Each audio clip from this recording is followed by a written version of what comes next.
Passport हराउनु भयो फ्रुटिङलाई भन्नु नि, त्यसले खोजिदिनु सक्छ। नभेटिएसम्म खोज्नुहोस्। उता 1 नम्बरमा गएर 2 नम्बरको सरले भनेको 3 नम्बरको फाइल ल्याउनु रे भन्नु जानु। बच्चाको पासपोर्ट बनाउनलाई त आमा बाउ दुवैजना चाहिन्छ। तपाईँ एक्लै लन्डन आएर हुन्छ त जानु बुढालाई लिएर। टोकन नम्बर कति हो? तपाईँको पासपोर्ट बनिसकेको छ, गएर पैसा बुझाएर पासपोर्ट लिएर जानु है त। दोस्रोचोटि यहाँ नआउनु किचिज गर्नु। अनलाइन फर्म भरेर मात्र भएन नि त, फोटो अपलोड गरेर मिलेको छैन। राम्रो फोटो खिचेर फेरि अपलोड गरेर आउनु त, हुँदैन। सुरुबाटै गरेर आउनु। कागजै पुगेको छैन। बाहिर बोर्डमा हेरेर आउनु त के चाहिन्छ भने मिति भनेको ठाउँमा जन्म मिति, विवाह मिति भनेको ठाउँमा विवाह मिति। त्यति पनि हामीले आएर चाहिँ कलम लेखाएर लेखाइदिनुपर्छ तपाईँलाई। तपाईँ गाउँपालिकामा गएर जन्म मिति सच्याएर आउनुहोस्, नत्र तपाईँको यो पछिसम्मै लफडा हुन सक्ने देखिन्छ।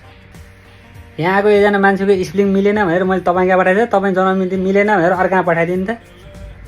तपाईँको माथि फाइलको आँखा बस्नु नै चाहिँ कति हतार गरे। फोटोले काम चल्छ त, फोटो भयो भने तपाईँ अरू फोटो चाहिँ ल्याउनुहोस्। यति मिस्टेक भयो भने अख्तियारले हामीलाई छापा हान्छ। तपाईँहरू यहाँ कर्कर गर्नुहुन्छ। एकछिन बस्नुहुन्छ, राम्रोसँग सिस्टम पुर्याएर प्रक्रिया पुऱ्याएर काम गर्नुपर्छ। मोबाइलमा मेसेज आउँछ नि, म लिन आउनु है त।